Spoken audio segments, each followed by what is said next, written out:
Very good morning to all of you. How is it going? How are you all? आज खूप दिवसांनंतर पुन्हा आपली ऑनलाईन भेट होत आहे आणि यावेळेस आपण एका नवीन चॅप्टरला सुरुवात करणार आहोत की ज्याचं नाव आहे ऑप्टिक्स. याआधी आपण मॅथमॅटिकल मेथड्स, इलेक्ट्रोस्टॅटिक आणि सेमी कंडक्टर हे 3 चॅप्टर कंप्लीट केलेले आहेत आणि आज आपण सुरू करतोय ऑप्टिक्स या चॅप्टरला. Optics means light. लाईटशी संबंधित बरेचसे फिनॉमिनॉन तुम्ही प्रिव्हियस स्टँडर्डमध्ये सुद्धा डिस्कस केलेले आहेत.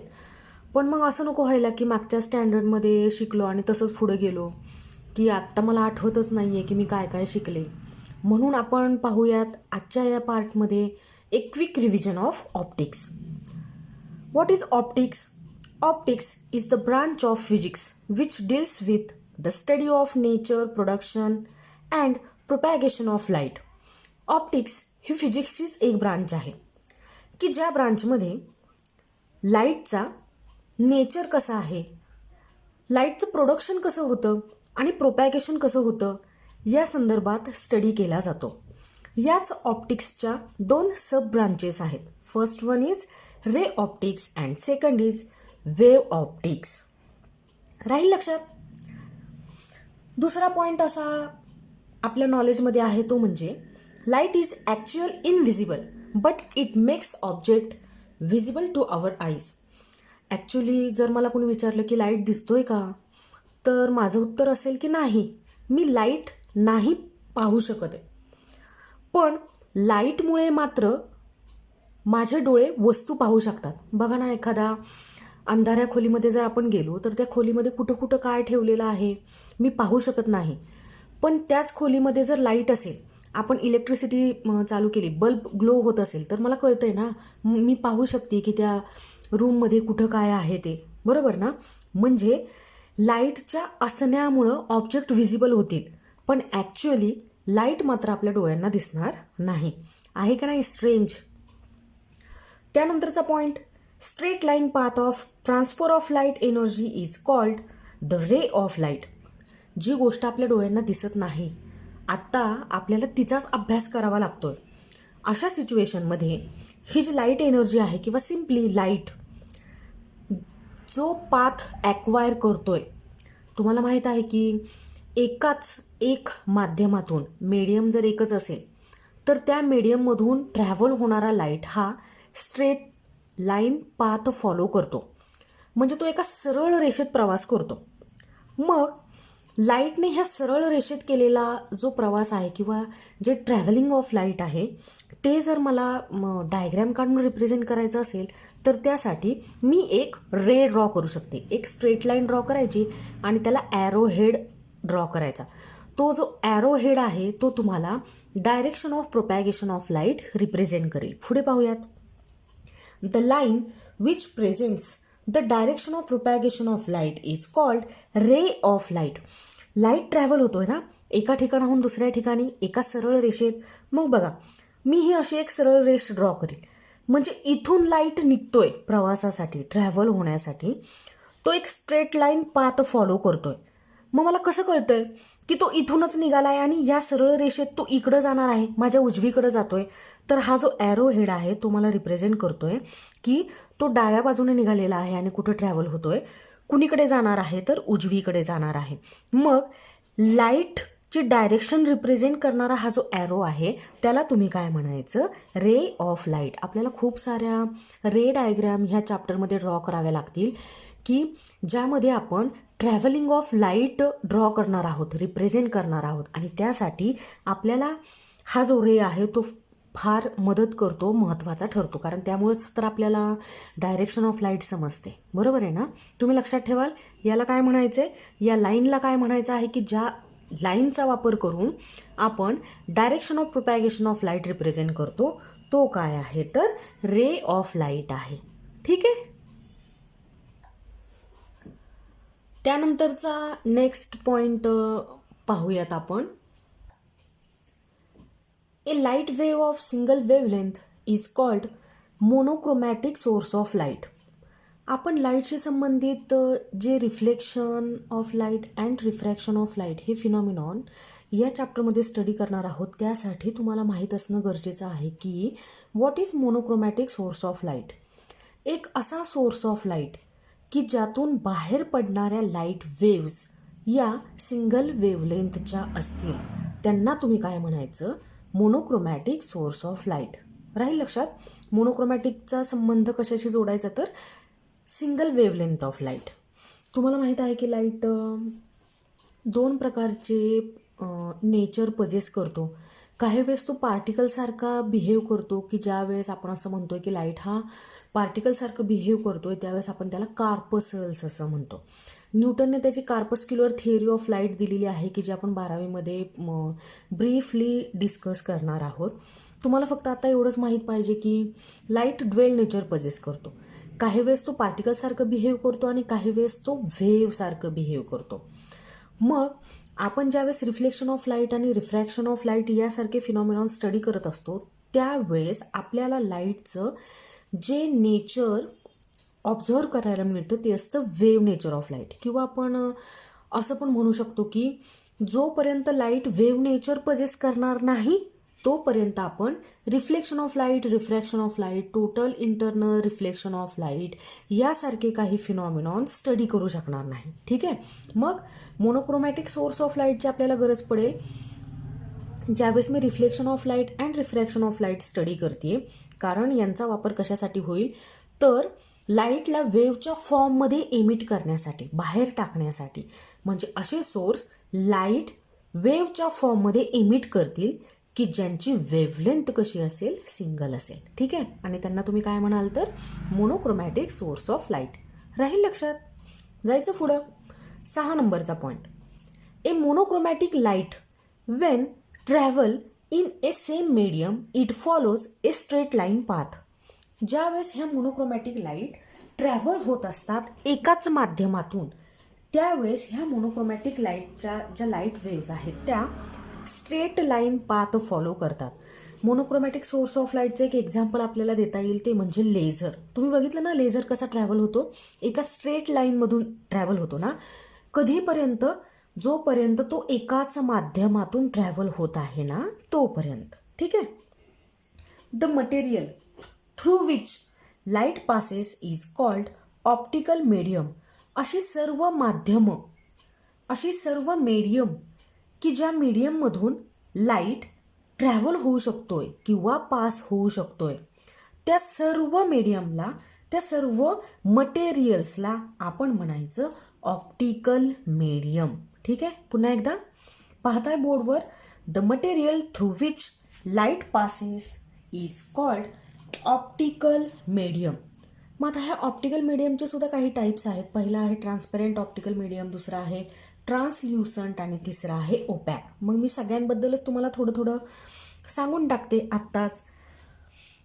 ट्रान्सपरंट मीडियम कधी म्हणतोय आपण तर an optical medium is said to be transparent if it allows most of incident light to pass through it. For example, glass, clear water, etc. असं एक माध्यम, असं एक मीडियम की ज्यावर इन्सिडंट होणारा मॅक्झिमम लाईट त्या मीडियममधून ट्रॅव्हल होऊ शकतो. अशा माध्यमाला, अशा मीडियमला तुम्ही म्हणायचं ट्रान्सपेरंट मीडियम. ठीक आहे. ट्रान्सल्युसंट कशाला म्हणायचं? A medium is said to be translucent if it allows partial light to pass through it. Translucent medium असं एक माध्यम आहे की ज्यावरती पडणारा सगळ्याच्या सगळा लाईट त्या मीडियममधून ट्रॅव्हल होणार नाही, पण काही लाईट मात्र त्या मीडियममधून ट्रॅव्हल होऊ शकतो किंवा पास होऊ शकतोय. अशा माध्यमांना तुम्ही काय म्हणायचं तर ट्रान्सल्युसंट मीडियम. ओपॅकचं मात्र वेगळं आहे. A medium which does not allows any light to pass through it and through which vision is not possible. For example, wood, stone, metal, etc. बघा, एक्झाम्पलवरूनच तुमच्या लक्षात आलं असेल की आपण ओपॅक मीडियमचं एक्झाम्पल देतोय स्टोन, वूड किंवा एखादं मेटल की ज्यामधून लाईट ट्रॅव्हल होऊ शकणार नाही. बरोबर आहे ना. आणि आपल्याला तो ट्रॅव्हल झालेला लाईट दिसणार सुद्धा नाही, कारण ज्याच्यामधून आपल्याला व्हिजन पॉसिबल नाही, ज्या माध्यमातून आपल्याला आरपार पाहणं पॉसिबल नाही, अशी जी माध्यमं आहेत त्या माध्यमातून लाईट पास होत नाही. आणि त्यांना तुम्ही काय म्हणायचं तर ओपॅक मीडियम ऑफ लाईट किंवा ओपॅक ऑप्टिकल मीडियम. ठीक आहे.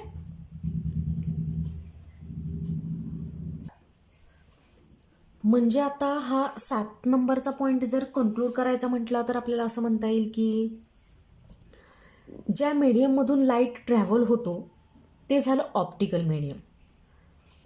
ज्या मीडियममधून मॅक्झिमम लाईट ट्रॅव्हल होतो तो झाला ट्रान्सपेरंट मीडियम. ज्या मीडियममधून लाईट पार्शियली ट्रॅव्हल होतो त्याला मी म्हटलं ट्रान्सल्युसंट मीडियम. आणि ज्या माध्यमातून लाईट ट्रॅव्हल होऊ शकत नाही त्याला मात्र मी काय म्हणते तर ओपॅक मीडियम. ठीक आहे. मग तुमच्या एक गोष्ट लक्षात आली असेल की आता प्रत्येक मटेरियलमधून ट्रॅव्हल होणाऱ्या लाईटची जी एनर्जी आहे ती काय आहे तर डिफरंट आहे. आणि त्या मीडियममधून ट्रॅव्हल होणाऱ्या डिफरंट लाईट एनर्जीमुळंच किंवा लाईट पास होऊ देण्याच्या डिफरंट कपॅसिटीजमुळेच आपण डिस्कस करतो रिफ्रॅक्टिव्ह इंडेक्स हा फिनॉमिनॉन. ठीक आहे. एक असं ऑप्टिकल मीडियम की ज्याला आपण डेन्सर असं म्हणतोय, डेन्सर आहे. मग मी कधी म्हणते हे डेन्सर आहे तर यासाठी मला रिफ्रॅक्टिव्ह इंडेक्स ही टर्म मदत करते. ज्यावेळेस एखाद्या माध्यमाचं एखाद्या ऑप्टिकल मीडियमचा रिफ्रॅक्टिव्ह इंडेक्स हा हाय असेल त्यावेळेस मी असं म्हणेल की ते जे माध्यम आहे ते काय आहे तर डेन्सर आहे. ठीक आहे. आता काही वेळेस असं होईल की रिफ्रॅक्टिव्ह इंडेक्स काय असेल तर लो असेल. हाय असलं तर मी काय म्हणते की माध्यम काय आहे तर डेन्सर आहे. ज्या वेळेस रिफ्रॅक्टिव्ह इंडेक्स लो असेल त्यावेळेस मग मात्र ते माध्यम कसं असणार आहे तर रेअरर असणार आहे. ठीक आहे.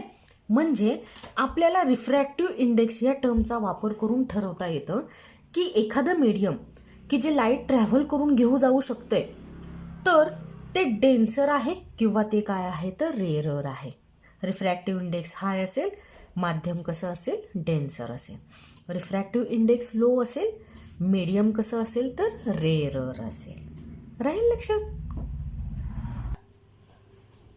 या लेक्चरमध्ये ज्या 2 फिनॉमिनॉनबद्दल बोलायचं ठरलेलं आहे आपलं, पहिला आहे रिफ्लेक्शन ऑफ लाईट आणि दुसरा आहे रिफ्रॅक्शन ऑफ लाईट.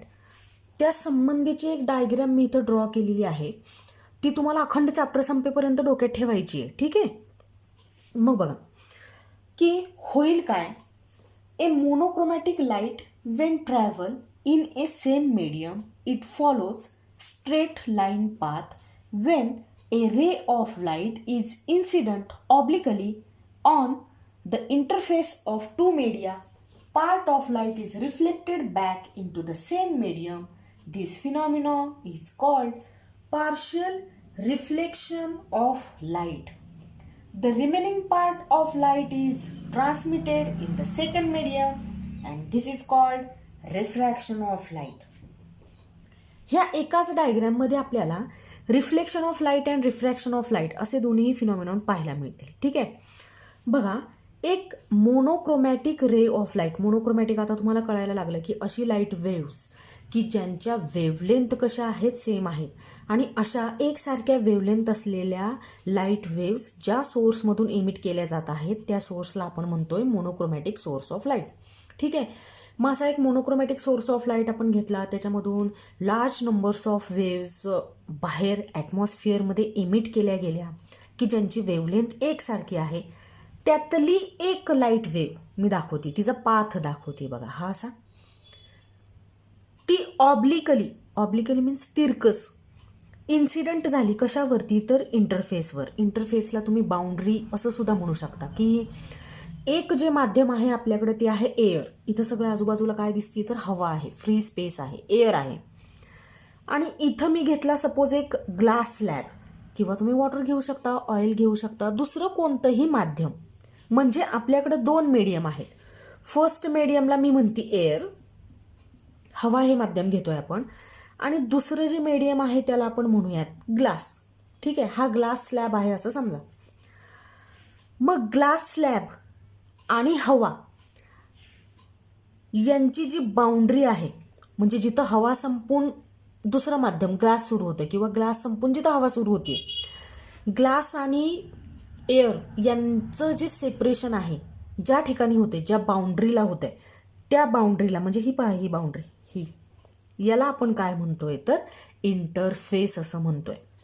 मग लाईट ज्यावेळेस ट्रॅव्हल होतोय एकाच माध्यमामधून, एका सेम मीडियममधून, त्यावेळेस त्याने ॲक्वायर केलेला जो पाथ असेल तो असेल स्ट्रेट लाईन पाथ, म्हणजे तो स्ट्रेट लाईन पाथमधून मूव्ह होत असेल. पण जर तो ऑब्लिकली इन्सिडंट झाला एका इंटरफेसवरती, एका पॉईंटला, इथं बघा, इथं लाईट एअरमधून ट्रॅव्हल होत होत असा ऑब्लिकली तिरकस एक वेव आली. हा त्या लाईटचा पाथ दिसतोय की ज्याला तुम्ही रे ऑफ लाईट म्हटलं आता काही वेळेपूर्वीच. मग हा बघा, हा जो ॲरो हेड आहे ना तो मला रिप्रेझेंट करतोय, तो मला दाखवतोय की लाईट या ठिकाणाहून आलेला आहे आणि तो कुठं इन्सिडेंट होतोय तर इथं इन्सिडेंट होतोय. मग आता इंटरफेसवर इन्सिडेंट झाल्यानंतर काय होईल, some part of light is reflected in the same medium. लाईटचा जो काही भाग होता, काही लाईट एनर्जी जी होती ती एअरमधून आलेल्या सेम माध्यमामध्येच काय होते तर रिफ्लेक्ट होते. म्हणजे त्या लाईट वेव्सचा काही भाग हवेमधून आली ना, ती एअरमधून आली, एअरमध्येच निघून जातो, पाथ चेंज करतो आणि एअरमध्येच निघून जातो. लाईटचं हे जे बिहेवियर आहे, ऑब्लिकली येणं, इंटरफेसवर इन्सिडंट होणं आणि आला त्याच माध्यमात पुन्हा निघून जाणं, या फिनॉमिनॉनला आपण म्हणतोय रिफ्लेक्शन ऑफ लाईट. ठीक आहे. मग आता आपण असं नाही म्हणत आहे की आला तेवढा सगळ्याच्या सगळा 100% लाईट काय झाला, रिफ्लेक्ट झाला. म्हणजे 100% लाईट रिफ्लेक्ट होत नाही असं मला म्हणायचं आहे. मग लाईटचा काही भाग कुठे गेला तर लाईटचा काही भाग या दुसऱ्या माध्यमामध्ये, सेकंड मीडियममध्ये एंटर झाला. हे ते सेकंड मीडियम की ज्याला आपण ग्लास असं म्हणतोय. पण मग सेकंड मीडियममध्ये एंटर झाल्यानंतर परिस्थिती काय होते की तो जो लाईट रे आहे तो बेंड होतो म्हणजे स्वतःची डायरेक्शन चेंज करतो. बघा, हा इन्सिडंट रे एअरमधून ट्रॅव्हल होत असताना असा ट्रॅव्हल होत होता, इथं तो ग्लास स्लॅबमध्ये एंटर करतोय ह्या पॉईंटपासून. मग या इन्सिडंट रे ऑफ लाईटने जर स्वतःची डायरेक्शन चेंज केली नसती, एकसारख्याच डायरेक्शनने जर तो ह्या ग्लास स्लॅबमध्ये एंटर झाला असता, तर त्या रेची डायरेक्शन ही अशी असते. बघा, मी डॉटेड लाईनने दाखवलं. डॉटेड लाईनने म्हणजे असं होत नाही, आपण इमॅजिन करतोय की जर असं झालं असतं तर काय, म्हणून मी त्यासाठी काय केलं तर डॉटेड लाईन वापरली. मग हा लाईटचा तो भाग आहे की जो आपण म्हणतोय की तसाच्या तसा डायरेक्शन न बदलता जर ग्लास स्लॅबमध्ये एंटर झाला असता तर काय सिच्युएशन असती, तर तो असा सरळ निघून गेला असता. पण असं होत नाही. आपल्याला माहीत आहे की लाईटचा एअरमधला जो स्पीड आहे तो सगळ्यात जास्त आहे. किती आहे बरं तो? 3 × 10⁸ मीटर पर सेकंद इतका आहे. आणि मी इथं ग्लास स्लॅब म्हणते ना, मी ग्लास स्लॅबमधला लाईटचा स्पीड तुम्हाला सांगते की जो असतो 2 × 10⁸ मीटर पर सेकंद. मग मला आता सांगा बरं, एअरमधला स्पीड जास्त आहे ना, 3 × 10⁸ मीटर पर सेकंद. कोणाच्या कम्पॅरेटिव्हली तर ग्लासमध्ये असलेल्या लाईटच्या स्पीडच्या कम्पॅरेटिव्हली, की जो 2 × 10⁸ मीटर पर सेकंद इतका आहे. मग आता एका माध्यमातून दुसऱ्या माध्यमात एंटर होत असताना स्पीड काय होतोय तर कमी होतोय. एअरमध्ये जास्त आहे, ग्लासमध्ये एंटर केला की तो स्पीड कमी होतोय. तुम्ही म्हणाल की आपल्याला कसं कळतंय की स्पीड कमी झाला, तर हा जो स्पीड कमी होतोय त्याचमुळं लाईटला डायरेक्शन काय करावी लागते, चेंज करावी लागते. म्हणजे बघा, जर तसाच्या तसा निघून गेला असता, हवेमधला आणि ग्लासमधला स्पीड एकसारखा राहिला असता, तर ही डायरेक्शन अशी असती ना, इन्सिडंट रेची इथं इन्सिडंट झाला आणि दुसऱ्या मीडियममध्ये म्हणजे ग्लासमध्ये एंटर होत असताना असाच निघून गेला. पण असं नाही आहे त्याचं बिहेवियर. तो लाईट रे इथं तुम्हाला बेंड झालेला दिसतोय. ठीक आहे. मग हे बेंडिंग का झालं तर due to speed of light in glass slab, की जो कमी झालेला आहे, डिक्रीज झालेला आहे. आणि म्हणून हा इन्सिडंट रे ऑफ लाईट इथं काय झाला, बेंड झाला. आणि मग इथं तुम्हाला काय मिळालेलं आहे तर refracted ray of light. Refracted ray of light हा आहे इन्सिडेंट रे ऑफ लाईट, की जो एअरमधून आला इंटरफेसला या पॉईंटला. आपण या पॉईंटला काहीतरी नाव देऊ का बरं, मी याला लेबलिंग करते ए असं. तर ए पॉईंटपाशी तो काय झाला, इन्सिडेंट झाला. मग हा तुम्हाला मिळाला इन्सिडेंट रे ऑफ लाईट आणि हा तुम्हाला मिळाला रिफ्रॅक्टेड रे ऑफ लाईट. आता होतं काय की हा जो इन्सिडेंट रे ऑफ लाईट आहे, काही वेळेस तो इथे इन्सिडेंट होईल, इथे इन्सिडेंट होईल, इथे इन्सिडेंट होईल. प्रत्येक वेळेस तो वेगवेगळ्या ठिकाणी इन्सिडेंट होतो आणि त्यामुळं तयार होणारा जो अँगल ऑफ इन्सिडन्स आहे आणि अँगल ऑफ रिफ्लेक्शन आहे तो आपल्याला वेगवेगळा मिळतो. किंवा मग इथं जो रिफ्रॅक्ट झालेला लाईट आहे त्याने इथं बघा मी एक रेड कलरची लाईन ड्रॉ केलेली, मी तिला काय म्हणते तर नॉर्मल असं म्हणते. मग हा नॉर्मल ड्रॉ करायची गरज का पडली तर आपल्या कन्व्हिनियन्ससाठी आपण केलेलं काम आहे ते. नॉर्मल म्हणजे मी परपॅन्डिक्युलर ड्रॉ केला आहे, तुम्हाला दिसतंय का इथं बघा इंटरफेस आहे, म्हणजे एक बाउंड्री आहे की जिने दोन माध्यमांना अलग केलं, सेपरेट केलं, सेपरेशन केलं दोन मीडियमचं. मग इथं एअरला सुद्धा परपॅन्डिक्युलर आणि इथं ग्लास स्लॅबला सुद्धा परपॅन्डिक्युलर असेल अशी एक लाईन, व्हर्टिकल लाईन मी ड्रॉ केली आपल्या कन्व्हिनियन्ससाठी आणि मी तिला काय म्हणते तर नॉर्मल. ठीक आहे. मग नॉर्मलमुळे आपल्याला काय मदत होते तर इथं ज्यावेळेस रिफ्रॅक्ट होणारा लाईट बेंड होतोय तर असं असेल ना की इन्सिडंट रे जर वेगवेगळ्या अँगलने इन्सिडंट झाला तर काही वेळेस लाईट असा येईल, काही वेळेस असा येईल, काही वेळेस असा येईल. म्हणजे काही वेळेस तो नॉर्मलपासून दूर जाणारा असेल बेंडिंग झाल्यानंतर, किंवा काही वेळेस तो नॉर्मलकडे येणारा असेल. पण मग मला कसं कळणार की तो अलीकडे येतोय का तो पलीकडे निघून जातोय. मग हे मला कळावं की ते बेंडिंग किती प्रमाणामध्ये झालंय, म्हणून आपण काय करतोय तर नॉर्मल ड्रॉ करतोय. ठीक आहे. मग अशी ही जी डायग्रॅम आहे त्या डायग्रॅममुळं मला कळतंय की सगळ्याच्या सगळा लाईट रिफ्रॅक्ट होणार नाही, म्हणजे दुसऱ्या माध्यमात येणार नाही, किंवा सगळ्याच्या सगळा लाईट आला त्या माध्यमातून पुन्हा जाणार नाही. म्हणजे इथं काही प्रमाणामध्ये मला काय दिसतंय तर रिफ्लेक्शन ऑफ लाईट, आणि काही प्रमाणामध्ये मला ही डायग्रॅम दाखवते की there is also refraction of light occur.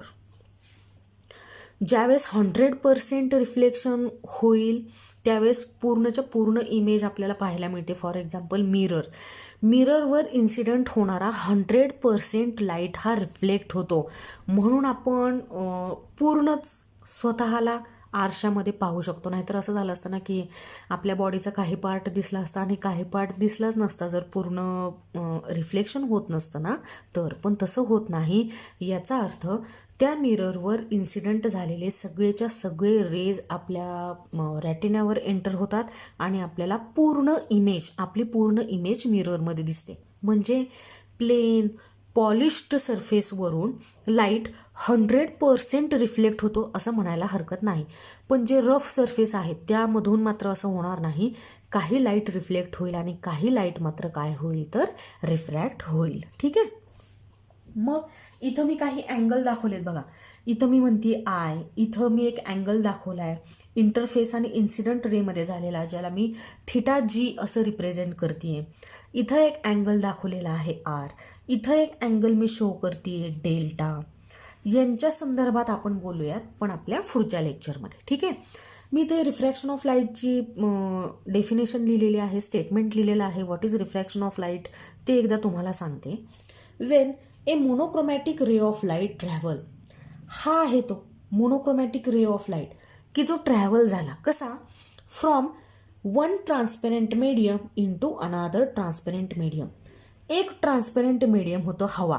बघा आपल्यामध्ये पण हवा हेच मीडियम आहे ना, आणि आपण सगळे एकमेकांना पाहू शकतो. याचा अर्थ हवा किंवा एअर हे काय आहे तर ट्रान्सपेरंट मीडियम आहे. मग हा लाईट ट्रॅव्हल होतोय कसा तर एका ट्रान्सपेरंट मीडियममधून. फर्स्ट ट्रान्सपेरंट मीडियमला मी काय म्हणते तर एअर. एअरमधून तो कुठं जातोय इनटू अनादर ट्रान्सपेरंट मीडियम की ज्याला आपण काय म्हणतोय ग्लास. ग्लासमध्ये सुद्धा आपण काय होऊ शकतो तर आरपार पाहू शकतोय. म्हणजे ग्लास हे सुद्धा काय आहे तर ट्रान्सपेरंट मीडियम आहे.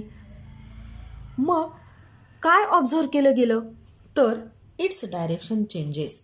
लाईट डायरेक्शन काय करतो चेंज करतो. लाईट टुवर्ड्स नॉर्मल बेंड होतो आणि मग नॉर्मलकडं झालेलं जे बेंडिंग आहे की जे ह्या रिफ्रॅक्टेड रे ऑफ लाईटने आपण ऑब्झर्व करू शकतोय, हा जो फिनॉमिनॉन आहे की इन्सिडंट रेचं एका ट्रान्सपरंट मीडियममधून म्हणजे एअरमधून ट्रॅव्हल होऊन येणं, इंटरफेसवरती आदळणं, इंटरफेसवरून दुसऱ्या माध्यमामध्ये एंटर होणं आणि एंटर होत असताना व्हेलॉसिटी कमी झाल्यामुळं बेंडिंग होणं की ज्यामुळं आपल्याला रिफ्रॅक्शन ऑफ लाईट ऑब्झर्व करता येणं, हा जो फिनॉमिनॉन आहे तो म्हणजे लाईटने शो केलेलं रिफ्रॅक्शन ऑफ लाईट आहे. ठीक आहे, बघा पुन्हा एकदा. When a monochromatic ray of light travel from one transparent medium into another transparent medium, its direction changes. Its direction changes, we know that it is because of decreasing speed of light in second medium. This phenomenon is called refraction of light, isn't it? राहील लक्षात? तर भेटूयात आपण I, theta, G, R आणि delta हे जे angles आहेत त्यांच्याशी संबंधित डिस्कशनला घेऊन आपल्या नेक्स्ट पार्टमध्ये. तोपर्यंत टेक केअर, बाय.